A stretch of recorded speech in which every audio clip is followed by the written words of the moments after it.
Hey guys, welcome back to the Bitcoin Fortress podcast. This is episode 228 for Sunday, August 9th, 2026. We are recording at block height 961755. Moscow time is 1,533 sats to the dollar, and fees remain almost comically cheap at 1, 2, and 2 sats per virtual byte. Bitcoin is trading around the mid $65,000 range as I record this, and once again, the price really doesn't tell you much about what happened this week. Underneath a relatively quiet market, quite a lot happened. We had the continuing fallout from the Coldcard vulnerability, another serious Bitcoin infrastructure vulnerability involving BTCPay Server. Developers using artificial intelligence to uncover thousands of potential security issues and an actual minority chain split involving BIP110. At the same time, more than $850 million flowed into US spot Bitcoin ETFs.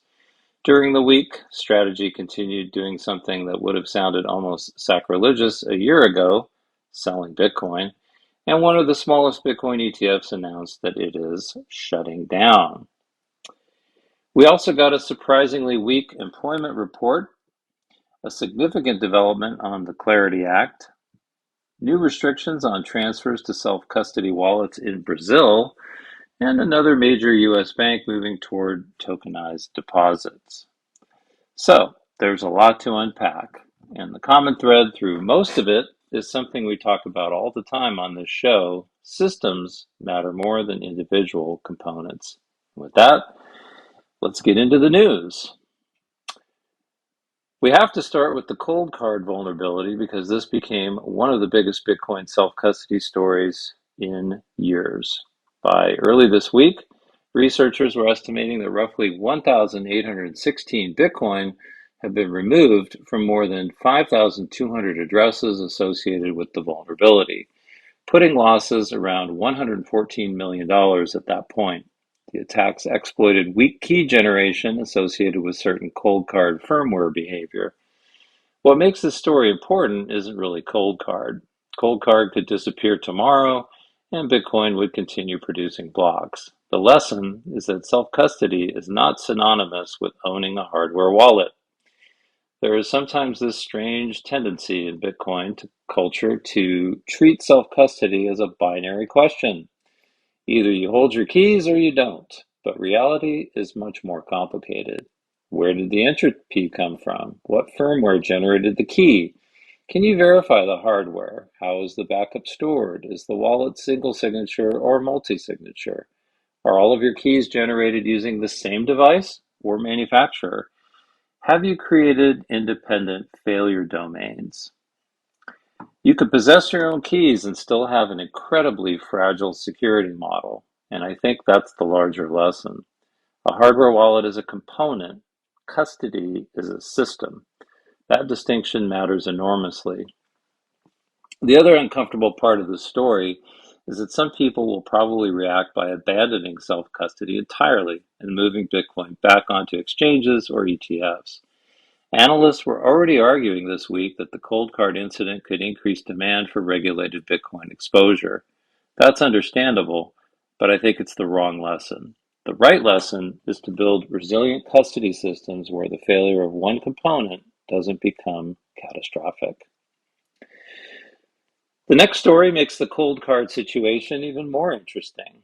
16 Bitcoin developers used AI tools in a coordinated audit of Bitcoin wallets, cryptographic libraries, and other projects. In roughly 24 hours, they generated 4,962 findings across 390 projects, including 85 classified as critical and another 635 classified as high severity. Now, that doesn't mean there are 85 Coldcard level vulnerabilities waiting to be exploited tomorrow. AI-generated security findings still have to be validated, and false positives are inevitable. But the direction is obvious. AI is dramatically reducing the cost of searching code for vulnerabilities. That's good news because defenders have better tools, but it's also bad news because attackers have exactly the same tools. We've talked a lot about AI eliminating the cost of intelligence. Here's another version of that thesis. AI is reducing the cost of adversarial security research. 20 years ago, exploiting a sophisticated cryptographic implementation might require considerable technical expertise. Increasingly, someone can point an AI agent at thousands of lines of code and ask it to identify unusual edge cases. That doesn't break Bitcoin's cryptography. What it does is increase pressure on all the software surrounding Bitcoin: wallets, signing devices, Lightning implementations, payment servers, libraries, bridges between components. The Bitcoin protocol itself can remain extraordinarily robust while weaknesses emerge around the edges. Again, system over component.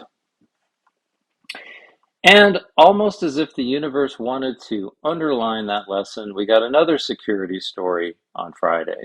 BTCPay Server warned users that a critical vulnerability was being actively exploited and urged users to upgrade immediately to version 2.42. The developers warned that funds could potentially be at risk and advised users who could not immediately upgrade to shut their BTCPay servers down.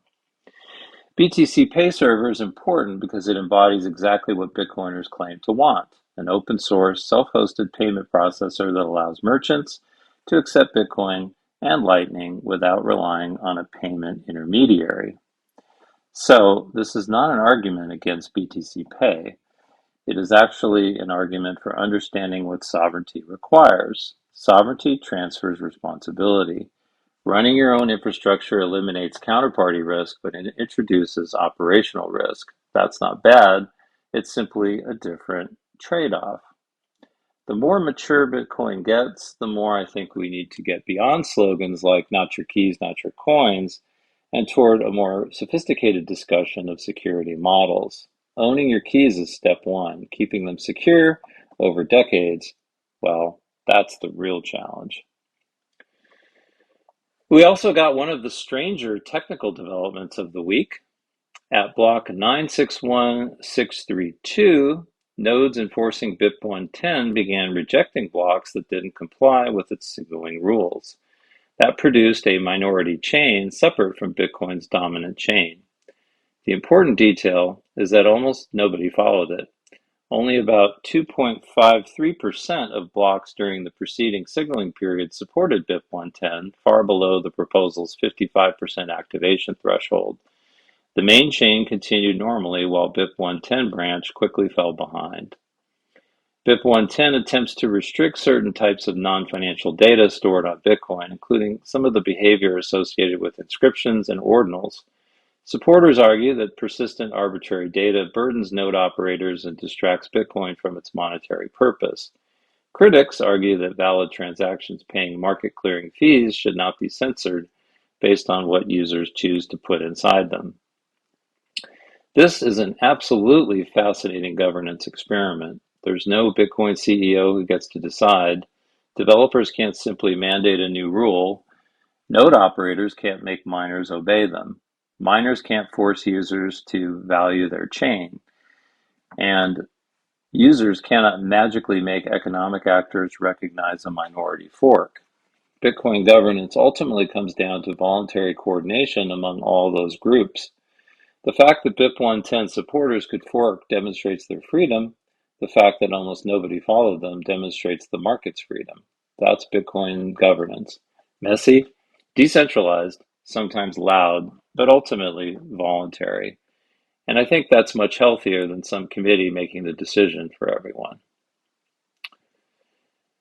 Moving right along to markets, ETFs, and the changing Bitcoin cycle. Despite all the ugly security headlines, Bitcoin ETFs had their strongest week since April. US spot Bitcoin ETFs brought in approximately $853.5 million across 5 consecutive positive sessions. BlackRock's IBIT accounted for nearly $694 million, more than 80% of the total, while Fidelity attracted another $116 million. That juxtaposition is fascinating. Cold storage vulnerability hits, hundreds of millions begin flowing into regulated custody vehicles. Bloomberg ETF analyst Eric Balchunas even pointed out that several funds began receiving inflows every day after the Coldcard disclosure, although Ether ETFs were also strong. So we shouldn't automatically assume causation. Still, there's an important message here. Investors increasingly have multiple ways to own Bitcoin exposure: self-custody, collaborative custody, institutional custody, ETFs, corporate securities, and each has different risk characteristics. Bitcoin isn't forcing everyone into the same security architecture, and that's probably healthy. The other important point is that Bitcoin gained only about 3% despite nearly $1 billion flowing into ETFs. That suggests there's still substantial supply available around these prices. Someone is selling into the bid, which brings us to the next story.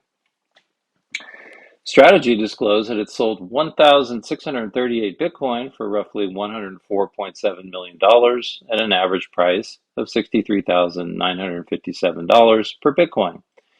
The proceeds were used to help fund preferred stock distributions and repurchases of Stretch. Strategy's holdings remained above 840,000 Bitcoin following the transaction. This continues one of the most important evolutions of the Strategy story. For years, the message was simple: buy Bitcoin, never sell Bitcoin, issue securities, buy more Bitcoin. Now we're seeing the mature version of the capital structure. Strategy has created preferred securities with cash obligations. That means Bitcoin is not simply sitting in a vault anymore. The treasury is part of a larger corporate financing machine.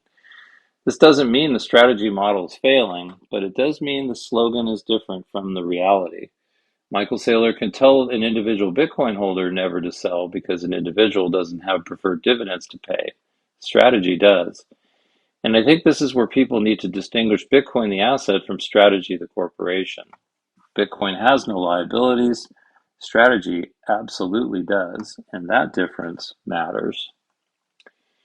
American Bitcoin reported a record quarterly Bitcoin production of roughly 932 Bitcoin and grew its treasury to more than 8,000 Bitcoin. Revenue climbed to approximately 67 million from 30.3 million a year earlier, and yet the company lost $57.2 million during the quarter.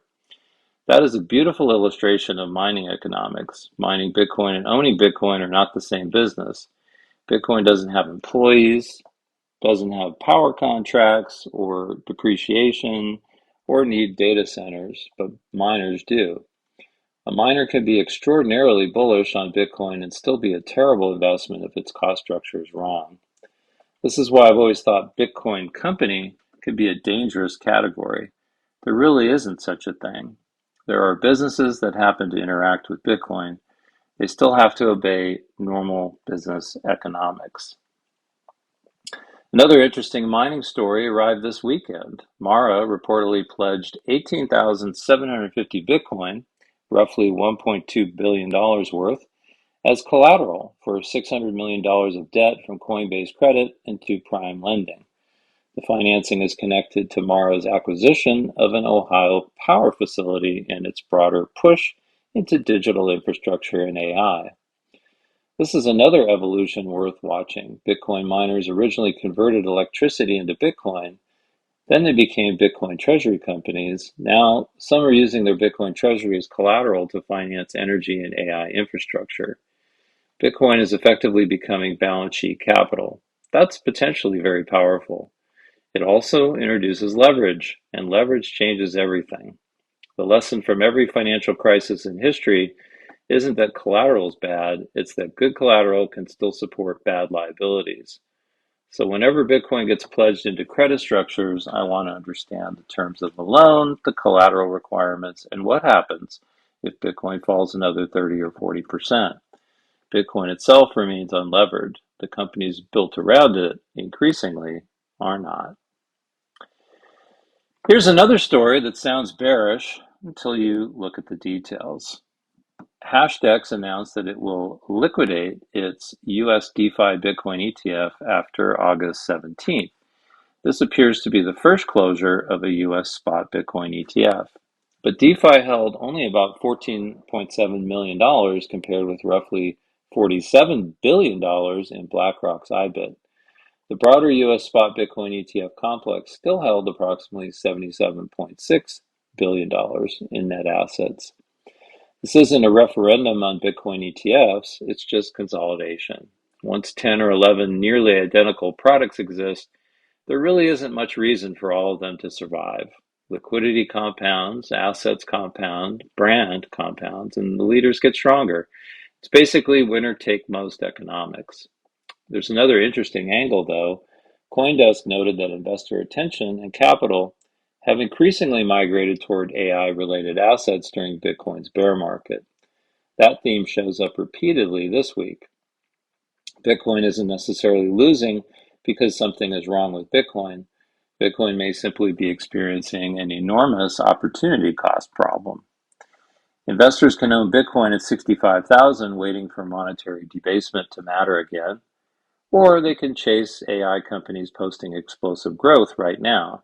Eventually those capital cycles change. They always do.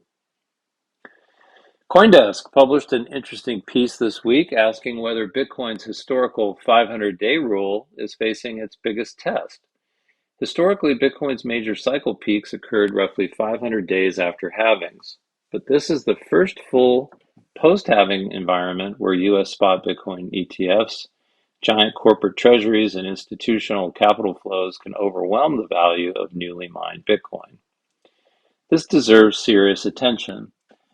The halving still matters mechanically.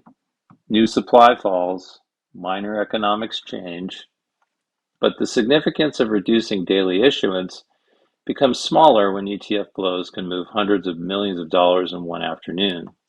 The marginal buyer and seller increasingly determine the market, not the miner. So perhaps the cycle isn't disappearing, perhaps its underlying driver is changing. The old model was halving, supply shock, bull market, speculation, crash.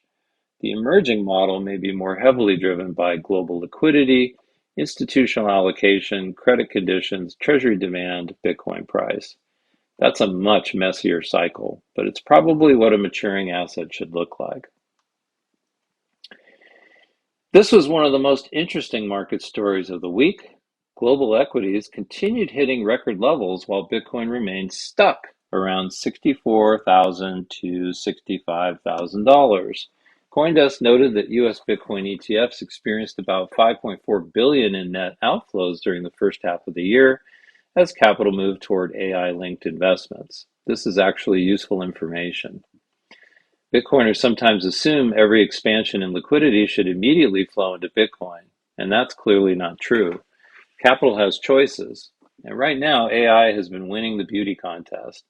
I don't think that invalidates the Bitcoin thesis. If anything, it might create the setup for the next one. AI requires staggering amounts of capital, energy, and infrastructure. If those investments ultimately produce productivity, that's good. If they produce an enormous credit bubble, governments and central banks will eventually have to deal with the aftermath. Either way, the intersection between AI, energy, credit markets, and Bitcoin is becoming one of the most interesting macro stories in the world. Now we get into bad news becomes good news again. Friday's job report was a major surprise. The US economy lost 23,000 jobs in July versus expectations for roughly 80,000 new jobs. Even more importantly, May and June were revised downward another 103,000 jobs. The unemployment rate actually declined to 4.1%, but largely because people left the labor force. And markets loved it. Stocks rallied, Bitcoin moved above 65,000. Why? Because weak employment reduced expectations for another Federal Reserve rate increase. Welcome once again to modern monetary economics, where fewer people having jobs can be interpreted as bullish because it may produce easier money. This is exactly the kind of upside-down incentive structure Bitcoin helps illuminate. I wouldn't overreact to one employment report. Government data is noisy, and the revisions themselves demonstrate how uncertain these numbers are. But the direction matters. The Fed has been fighting persistent inflation while trying not to break employment. If inflation becomes sticky while employment deteriorates, that trade-off gets much more difficult. And that is eventually the environment where the monetary credibility gets tested. Moving along to policy, surveillance, and the future of money. This is probably the most important policy development of the week. Senate Majority Leader John Thune filed the procedural motion required to move the Clarity Act forward when the Senate returns from its August recess. That sets up a potential September 15 cloture vote, where supporters will need 60 votes to advance the legislation. This matters because only a few days earlier the bill looked increasingly stuck. The core purpose of Clarity remains creating a federal framework defining when digital assets fall under securities or commodities regulation and clarifying the roles of the SEC and CFTC. But negotiations continue over stablecoin rewards, illicit finance provisions, and restrictions involving government officials' crypto interests. For Bitcoiners, though, I continue to think the interesting parts extend beyond token classification. Any legislation this broad can become a vehicle for rules involving intermediaries, financial surveillance, and self-custody. That is where I'm watching closely. Regulatory clarity can be very good, but clarity and freedom are not synonyms. We shouldn't measure a bill merely by whether Coinbase likes it or Bitcoin's price goes up when it passes. The better question is, does it preserve an individual's ability to hold and transact with Bitcoin without requiring permission? September 15th is now worth circling on the calendar. And Brazil gave us a good example this week of why that distinction matters. Beginning January 1st, 2027, certain cryptocurrency transfers above the equivalent of $10,000 to foreign platforms or self-custody wallets can be delayed for up to 24 hours under new anti-fraud regulations. Smaller transactions can also be delayed when flagged as risky. The government's argument is straightforward. Fraudsters increasingly use stablecoins and crypto assets to move stolen funds before banks or victims can stop them. That's a legitimate problem. But look carefully at the solution. The risk isn't being created by the self-custody wallet. The wallet becomes the point where government control ends. So that's where the friction gets added. This is exactly how financial surveillance expands. Almost every restriction begins with a sympathetic use case: fraud, terrorism, money laundering, sanctions. Then gradually the infrastructure for permission becomes normalized. The real dividing line in digital money isn't Bitcoin versus crypto. It may ultimately be money you can withdraw without permission versus money someone could delay, censor, or reverse. Wells Fargo announced plans to introduce tokenized deposits for corporate customers beginning this fall, initially supporting dollar-to-pound transactions with eventual 24 settlement and programmable payments. That puts Wells Fargo alongside JP Morgan and Citi in moving traditional bank money onto blockchain-style settlement infrastructure. I think Bitcoiners should pay attention to this because banks clearly learned something from crypto. But they didn't learn the lesson Bitcoiners hoped they would learn. They learned that distributed ledger technology can make their existing system faster. Tokenized deposits are not Bitcoin. They are not bearer assets. They're bank liabilities moving on better rails. And frankly, they may work extremely well. This is why I think blockchain versus banks will always be the wrong framing. Banks can use blockchain technology, governments can issue digital currencies, stablecoins can move instantly. None of those things reproduce Bitcoin's monetary properties. The real innovation isn't moving dollars faster. The innovation is possessing an asset that doesn't require a bank in the first place. The U.S. Treasury sanctioned Dubai-based Shellbit and Iran-based Aban Tether this week, alleging that the exchanges helped facilitate transactions connected to sanctioned Iranian entities and the Islamic Revolutionary Guard Corps. The action followed reporting linking Shellbit to a much larger sanctions evasion network involving billions of dollars in transactions. This is worth watching because stablecoins have become an increasingly important part of geopolitical finance. Crypto doesn't make sanctions disappear. In some respects, public blockchains make financial activity easier to trace, but they also create rails outside the traditional correspondent banking system. That changes the game. We are slowly watching governments learn how to exercise financial power in a world where value can move without SWIFT. And I suspect this is one reason digital asset regulation is increasingly becoming national security policy rather than simply securities policy. Bitcoin lives right in the middle of that transition. And finally, Italian banking giant Intesa Sanpaolo disclosed that it reduced its IBIT holdings by 94% during the second quarter, from more than 646,000 shares to about 40,700 shares. It also dramatically reduced its Bitcoin ETF call options and added puts. Interestingly, it simultaneously increased exposure to an Ether ETF. I wouldn't read too much into one institution's quarterly filing, but I do think it reinforces the idea that institutional Bitcoin adoption is not a straight line. Institutions are coming became one of those phrases people repeated endlessly during the bull market. Well, institutions also leave. They hedge, they rebalance, they rotate, they sell. That's what institutions do. Bitcoin doesn't need institutions to have diamond hands. Bitcoin needs a sufficiently large global market of participants with different motivations. That's a healthier foundation anyway. Moving along to the Bitcoin podcast universe, there were several interesting recurring themes across the Bitcoin podcast world this week.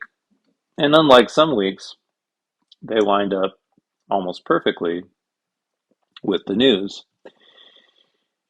Rabbit Hole Recap 421, catastrophic Coldcard bug, was devoted directly to the Coldcard situation. Marty Bent and Odell went through the vulnerability and the broader implications for Bitcoin custody. Jack Mallers also devoted his latest Jack Mallers Show episode to how Bitcoin custody works and breaking down the Coldcard incident. I actually listened to that. It was actually quite good. So security architecture was clearly the dominant technical conversation, and I think the discussion is moving into a healthy direction. The takeaway shouldn't be Coldcard bad. The takeaway should be, what assumptions does my custody model make, and what happens when one of those assumptions fails? That's a much more useful question. Natalie Brunell had Matt Cratter on Coin Stories for an update titled Inside Bitcoin's Civil War over BIP110. Cratter defended BIP110 while Natalie challenged him on the possibility of a chain split, whether restricting one data storage technique simply causes users to move elsewhere, and why the debate has become so personal. That episode became even more timely when the minority chain actually appeared on Saturday. I'm less interested in picking a team here than I am watching the process. Bitcoin governance isn't pretty, but neither is democracy. Messiness can be a feature when the alternative is somebody having the authority to dictate the answer. What Bitcoin did went heavily into market structure this week. Danny Knowles interviewed Alex Thorne in an episode titled The Most Bullish Thing About Bitcoin. Thorne focused on seller exhaustion, the changing shape of Bitcoin cycles, AI absorbing capital, and the possibility that monetary debasement associated with the AI credit build-out eventually brings capital back toward Bitcoin. Then Mitchell Askew and John Haar appeared in The Data Says Bitcoin Bottom is Already In. Their argument is essentially that Bitcoin may have already experienced the price pain and now could be entering the much less exciting phase of time pain. Months of sideways action while exhausted sellers gradually disappear. They also discussed whether AI diverted capital that might otherwise have powered Bitcoin's bull market, and whether the familiar blow-off top 75% drawdown cycle is disappearing. I think that's one of the most interesting questions in Bitcoin right now. Maybe everyone waiting for the traditional capitulation event is waiting for a market structure that no longer exists. Or maybe they're about to discover that the Fourier cycle is stronger than they thought.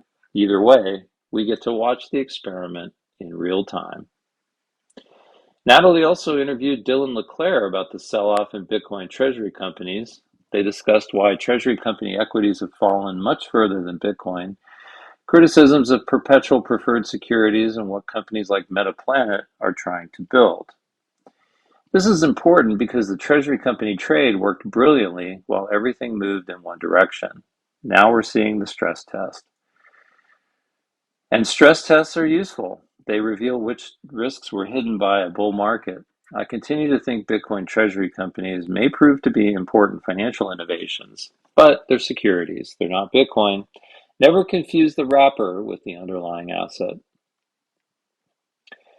This week's featured essay is Living with Intention, which concludes the Bitcoin Way of Life series. And this essay really summarizes where the entire series ended up. When I started writing the series, I thought I was writing about Bitcoin. But as it progressed, I increasingly found myself writing about time, work, relationships, solitude, faith, money, and what constitutes a good life.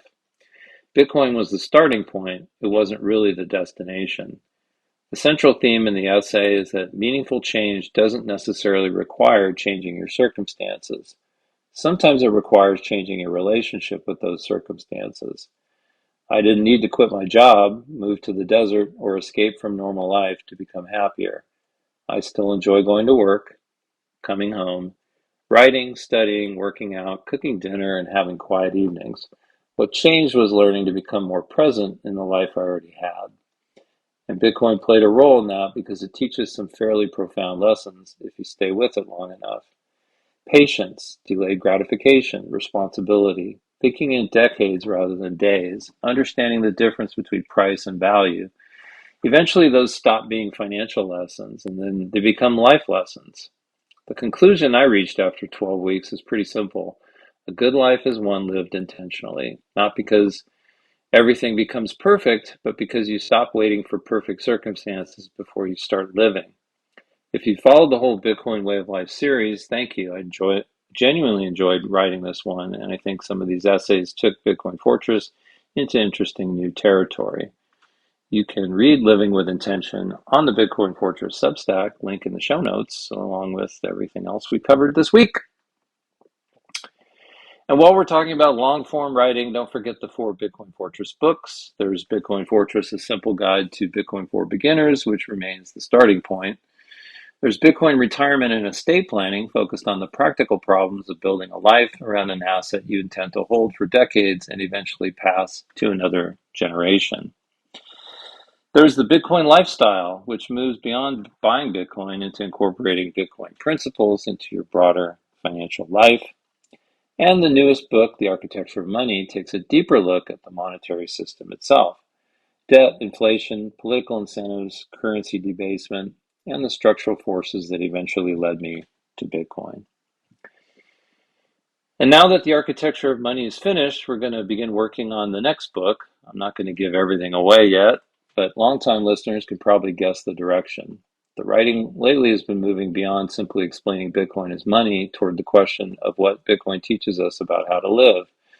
Sovereignty, responsibility, enough, time, work, health, relationships, purpose. In other words, the next Bitcoin Fortress book may be less about explaining Bitcoin and more about what happens after you already understand it. More on that soon. Well, folks, that's going to do it for episode 228 of the Bitcoin Fortress podcast. And if there was one theme running through the entire week, I think it was resilience. A hardware wallet failed, Bitcoin didn't. A payment server had a vulnerability, Bitcoin didn't. A minority group forked the chain, Bitcoin kept producing blocks. Companies bought Bitcoin, sold Bitcoin, borrowed against Bitcoin, and packaged Bitcoin into ETFs. And Bitcoin, well, it didn't care. Governments debated how to regulate it and how to restrict movement into self-custody. Another block arrived anyway. That's what ultimately makes Bitcoin interesting. The components around it can fail, people can make mistakes, companies can go bankrupt, governments can regulate, markets can panic. The system continues to operate. And our job as individuals isn't to eliminate every possible risk. That's impossible. It is to instead build our systems so that no single failure becomes catastrophic.